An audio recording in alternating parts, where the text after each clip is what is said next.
where did your interest in finance come from? Like, where did it start? It's very strategic, bro. You know, do you watch Sherlock? You watch Sherlock. I like to think about a lot of outcomes, a lot of different different outcomes and benefits and negatives associated with them. So it's actually very strategic. So just quickly, it was basically like, you're 10, right? My mom was like, oh yeah, you're going to be a doctor, this is that, typical Nigerian parent. I was like, yeah, mom, I'm going to be a doctor.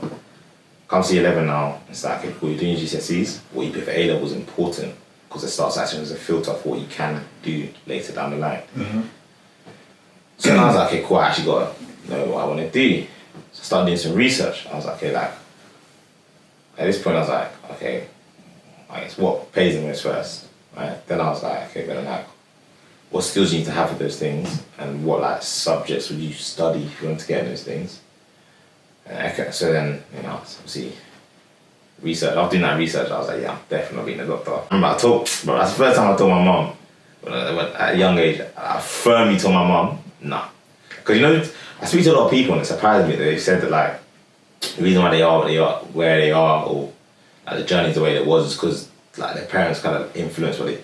I remember I was so, because when it came to my life, like in that kind of way, obviously I'm not stubborn, but in that kind of way I was like, no. Are you the oldest child? No, youngest. Youngest? Yeah, so I was like, no. Do you feel like it's because you're the youngest? That what? Maybe you got away with being a bit more. No. Or was just your parents were just calm? No, not even that. But not at all. I didn't. No, I think my mom accepted it because she knew that like it doesn't make sense for her to make me do something I didn't want to do. Yeah. Right? Okay, that's good. And she also knew that being a doctor is peak. Like it's not easy, so she understood. So then obviously as I went through that process, I started doing economics now, and I was like, okay, I find this kind of interesting, A-level economics. So I was like, what can I do this? And I came across finance. I'm like, obviously, like I said, having older brothers, I was able to implicitly and explicitly learn from them. So through actual conversations, but just through seeing not what to do and what to do as well. And so they gave me this book to read, like everything you need to know about the city. So I read that book, touched on finance in there. And then when I really, really proper learned was so when I was going to uni, I didn't want to pay for uni, right? As in I didn't want to, the 9K loan, like, I didn't want that. So I was applying to scholarships. Okay. Yeah, and then obviously so Fidelity International, the asset manager, Bank of England, they had scholarships at that time, and they paid for your uni.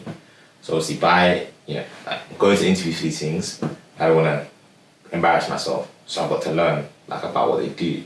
And that was where it started, just through naturally learning about what they want to do in preparation for an interview, opened me up to the world of finance and the different sub-roles and sub-worlds within it. And then so I went to uni in a good position, like semi-understanding, like, okay, like, this is kind of where I want to be. But then, throughout uni, it was just an iteration process. I just continued learning.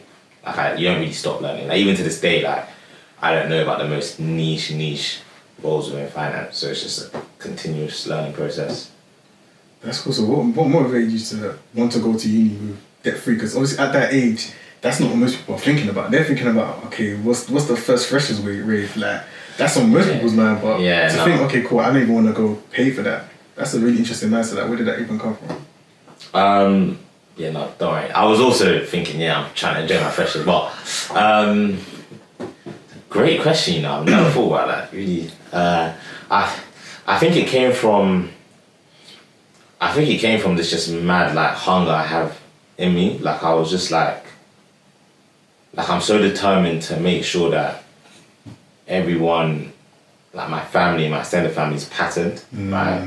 And me being debt free was, I know people say it's not really debt, it's good debt and whatever, but like, cool, I'm not gonna get into that. But me being debt free was a good way to start off doing that. Like if I wasn't at the age where I could earn money, I was at the age where I could be debt free and then learn bare skills, because not only do they pay for your uni, but they give you internships every year. So I was like, that was just on my mind. I just getting myself in a position from young to just do what I can to eventually be in a position where I could just pattern all my family. I think for me, it just came down to, like when I was growing up,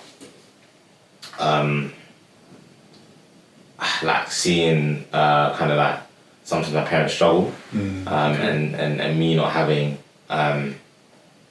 me not being able to have, some people consider it basic certain things. Like I was like, yeah, no, I don't want this to be the future of the family kind of thing, and I especially don't want this to be the future of my future family either.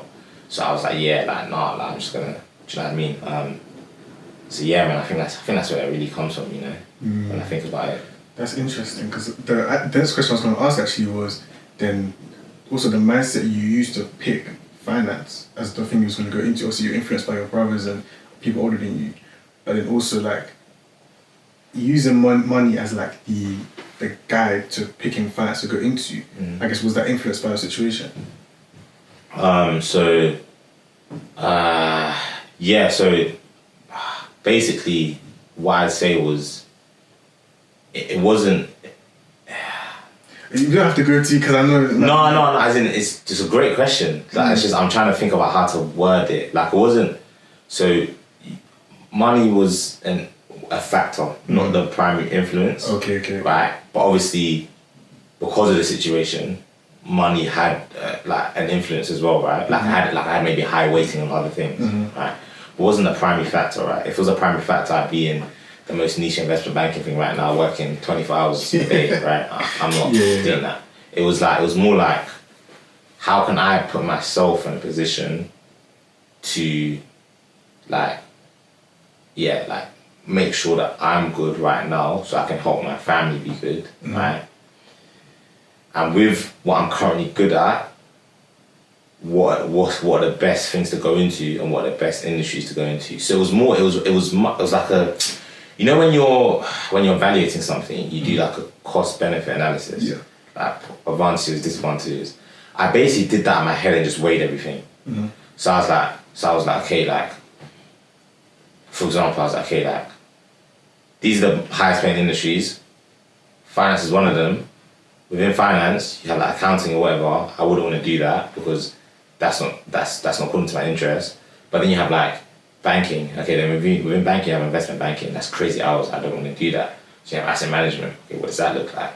You know, it involves you this, that. So it was just like a crazy process where I just basically like evaluated everything according to the factors that are important to me. Money being one of them, time being one of them, what I was good at and interest being another, and how much intellect actually stimulated me being another one as well. So it's a lot of different things. It's weird, like when I do that I can't explain it, it's just in my head, like it's weird. I don't know how to explain it. No, it makes sense. I think when I think about it as well, like when you're choosing a mission, when you're choosing something, an aim or goal, something that, a path that you're choosing to go on, right, you have to kind of weigh up those same options you're talking about, right? It's about looking at what you're good at, what you like to do, and then what can you get paid to do, right, as well. Like what are people going to pay you to do, and then that kind of feeds into also what do people need, what does the world need.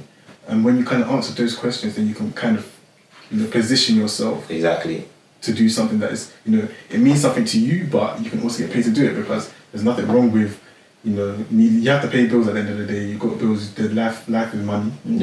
Things cost money, so there's nothing wrong with that either. But yeah, you just got to position yourself on that kind of path, right? Yeah, literally, bro. Literally that. I don't even have anything to add there. That's basically what it is.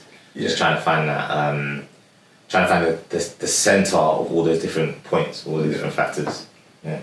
Yeah, so I guess that's kind of like a lifelong journey. So do you feel like you're still on that and you're still trying to, figure out your path or where you are? You like fairly set on where you're going from here? No, I feel like you should never be set on where you're going. You should always be open to change and learning, and like having a lot of thoughts about this, and it's so interesting when you're having a lot of thoughts and then you listen to a podcast or something that validates it. So like, I was listening about, I think the people that are going to do the best in the future are the people that will have the highest desire to learn. Because I heard this from one of Stephen Bartlett's podcast episodes, because like guest on his episode said the greatest competitive advantage we can have is learning better and faster than our competitors. Because if you think about it, technicals, like having higher technical ability than someone counts less these days because anyone can get that technical ability through Google. Yeah, very quickly as well. It's just about, but does everyone have that desire to learn, pick it up? And that desire to learn, pick it up is also connected to, like, are you adaptable? Do you like change? No one likes change, but are you able to handle change? Are you able to challenge it positively? If you try and say this is set and I'm set, then it's just gonna be very difficult for you. So yeah, I guess to go back to your initial question, no, I wouldn't say my journey's set at all, but I know like what I'm trying to do right now. I have my goals right now, which I think is important. I also know where I want to be in the future, but that path is never set. I just know what my goals are right now. And where I want to be in the future is just, it's not even money, it's actually time. I just want to have, like I said, that navigation period from uni to work made me realise time is the most important thing to me. So I want to be in a position where I have time, right? And to me, that's just making sure that I just have cash flow. I'm generating money when I'm sleeping. Doesn't mean I have to be filthy rich. I don't really care about that. As long as I'm generating cash flow, I have the time to now actually do the things I'm passionate about. And I'm not talking about passionate about like, oh, I'm passionate about coding. I'm talking about the things that you're really passionate about. I said this to my boy the other day and didn't understand it, right? Like, the things you're really passionate about means like the things that you did as kids when you had no worry in the world. Like when you that age from like 7 to like 12, where like you're old enough to like kind of understand what's going on, but you're young enough to not actually have to worry about anything. Those are what I mean when I talk about your passions. And that's what I want. Like, to me, it's just time, just trying to get my time back. But obviously, like you said, you need to pay bills, you need to put food on the table, so you need money. So it's trying to have that balance. You're obviously working full time and then you've got stuff you're doing on the side. So, tell us about the kind of the main thing you're running on the side outside of work. Sure. So it's called. So I co-founded a platform called Finance Focus. Basically, an educational tech platform that aims to help people improve their fundamental understanding of finance, banking, investing, saving, whatever it may be, right, to do with finance. And we thought this was really important because it's like, not enough people in school don't get taught, you get taught, random things, but they don't get taught how to manage money, what to do with money, and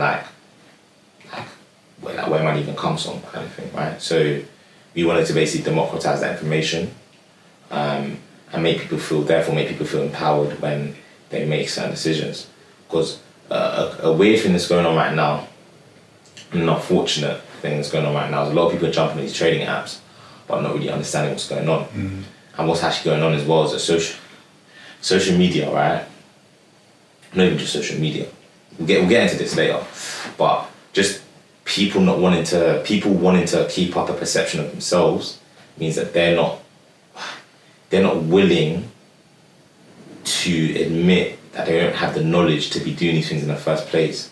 So you have a bunch of men investing, because bro, it's the wilderness out there. Like, these companies don't care if you lose your money. They care if they get their money.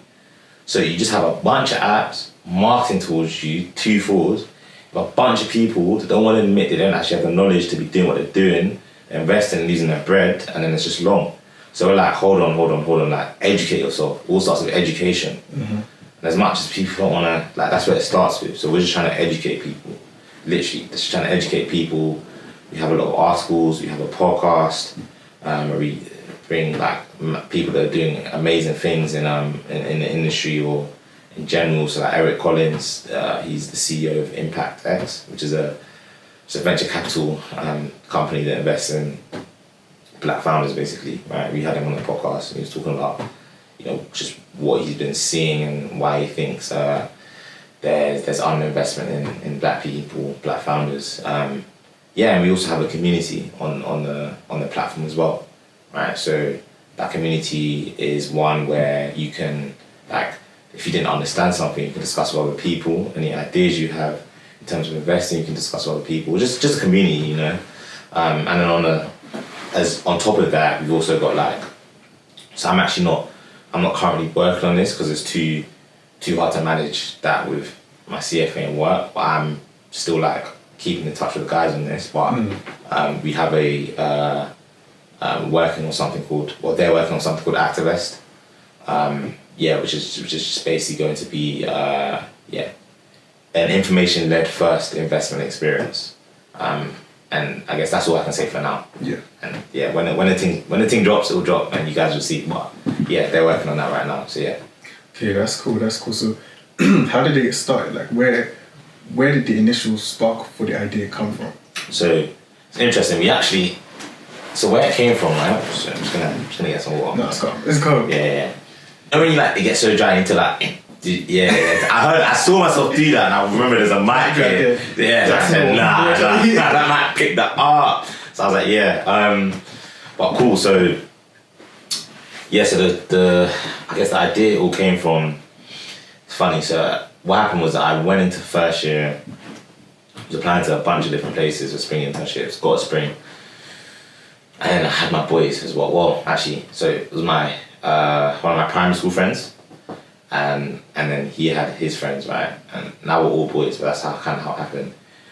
And what happened is a lot of people were asking us questions on how did you get springs? Like, how you get people on LinkedIn? Like, how are you where you're at and all this things, right? So we were just like, now you know what? It's kind of long answering these questions individually. So what we're just gonna create a platform, just give out this knowledge, just basically help people try and understand some of the processes we went through to be able to get into positions we were in or be on the path we were in, because I didn't even think we were fair enough, we weren't at the end game then, right? But we had been making strides and getting our foot in the door. So that's what we did. That's how it started, and we realized there was a gap in the. Well, yeah, it started off as a kind of a blog kind of thing, but then it just really, the feedback we got was really positive and it was helping people a lot. So then we took it more seriously. And that's just kind of how it started. But just a bunch of us coming together, and we're just where people asking us, let's just make this kind of website kind of thing. Yeah. So what was the timeline from when it started as a blog initially to it growing into something bigger than that? Yeah, cool. So we started 2018, so literally just before summer, first year uni, and then I say second year is when it started going to something bigger. Second year is when it started going to something bigger, and I think as it continuously had a positive impact on people, word of mouth is a big thing. So then word of mouth got round, then also, I guess, reputation is key, right? So as we were continued making progress in what we were doing, and we were founders of this platform, more people were they must know what they're talking about, because now they've gone and done this or done that, and that's kind of also contributed to the growth. So I'd say the timeline was from when we started to when we started taking it seriously, probably 6 months. 6-7 months. Yeah, that's good. And then, so who was your main target audience at the beginning? So our main target audience at the beginning was actually just uni students, right? Just uni students and people maybe 2 years below us, right? Just 'cause that was, I guess that was a big proportion of where we were getting the questions from, right? But we then expanded that because we realized it's not even just people that are uni or younger that needed this information. It was actually everyone. You had certain people that had graduated that also needed this information. And at first it was actually it was actually quite career focused, but then we stepped aside from that because we realized that we don't want to just be career focused. Not everyone wants this knowledge to go into the industry. Some people just want this knowledge for themselves. So we actually completely branched out from that and made it more of just a personal knowledge thing, and you do with that what you please. Yeah, okay, so I follow that. So it started off as more so helping other people get into banking, and then you kind of realize that knowledge is kind of useful for everybody anyway. Yeah. So then you kind of open it up for everyone to kind of benefit from that knowledge. So do you find people now just joining in to kind of just learn more about investing and trading and that kind of thing? Yeah. So our community, so obviously we've got so many people on our newsletter, thousands on our newsletter, and then our community as well. There's a lot of people joining that, on the actual platform every day, right? And a lot of people, I think we do a really good job of democratizing that information, explaining it. Always ask for feedback. You know, if we haven't started at a low enough level, if they want us to break it down further. But yeah, there are lots of people joining, lots of people are engaged, and I think for me, I think what I really loved seeing was like the people that joined us.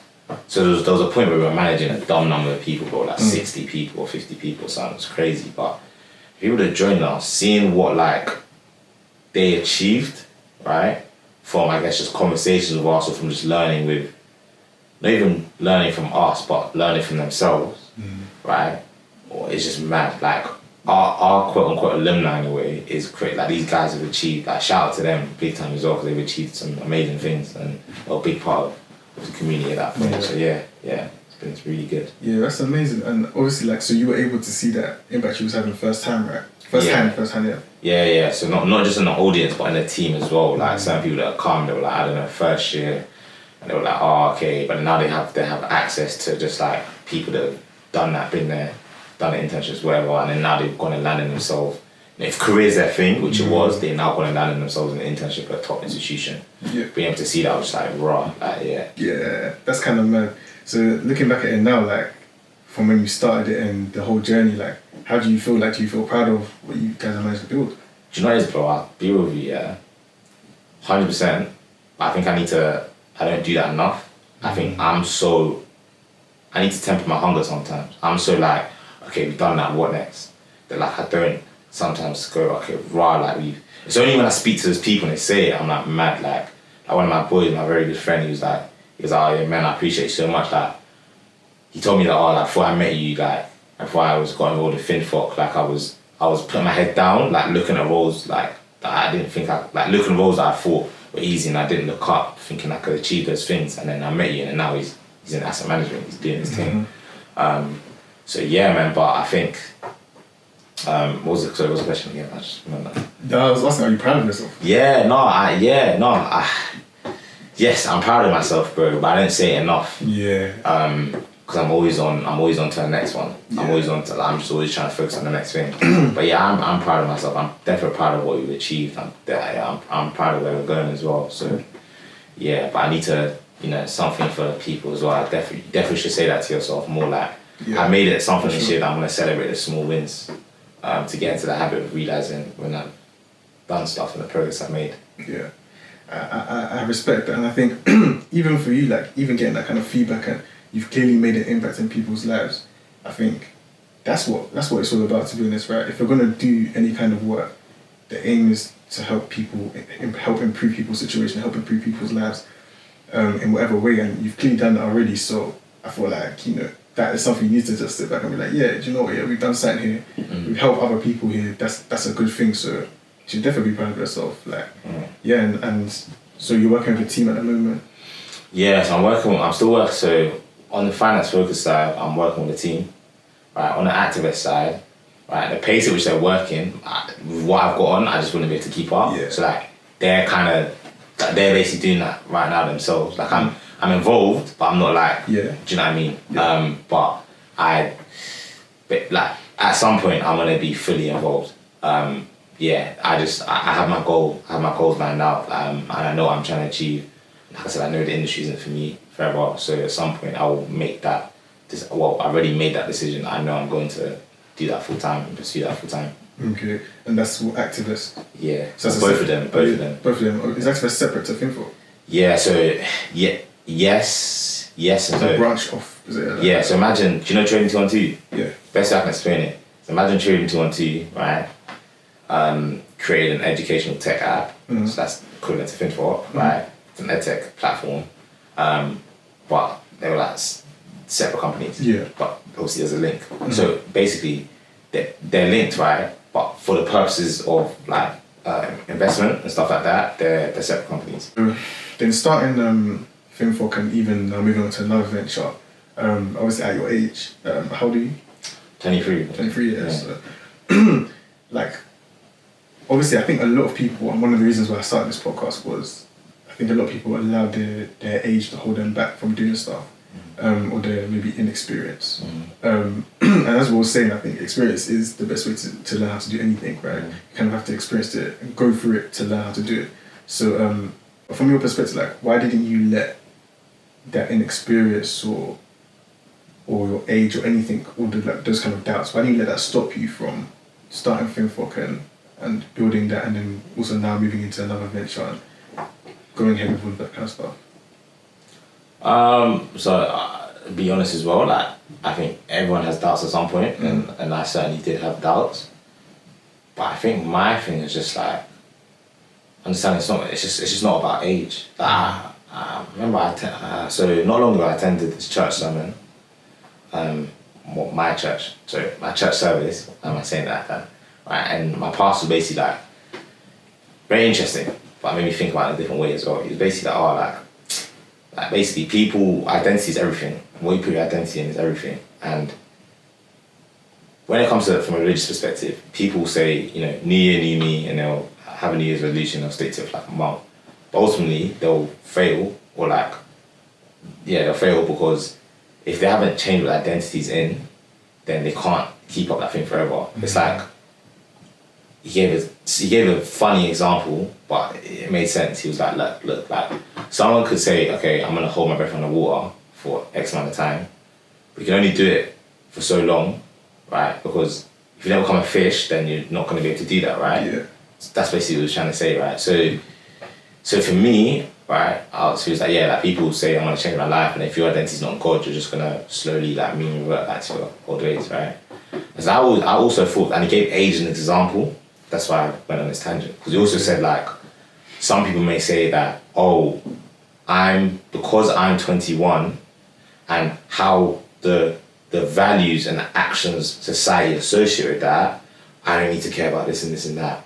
So by them doing that, they're implicitly saying my identity is being in 21. And because my identity is being in 21, I'm not going to care about money, or I'm not going to care about X, Y, Z. I'm going to do whatever the heck I want to, right? And that is when I was like, raw, like, yeah, that was pretty profound, right? So I think for me, it all stems from where your identity's in. And yeah, for me, like, as I'm saying this, yeah, my identity was never in my age. It's never been in my age. I think my identity's just been in my values and my experiences and what I believe in, right? And we'll get onto that later. And so for me, of course, you're gonna have doubts at some point. And no, I never really had doubts according to my age, bro. Of course, you're gonna have doubts about this person's this level, this person's next level, whatever.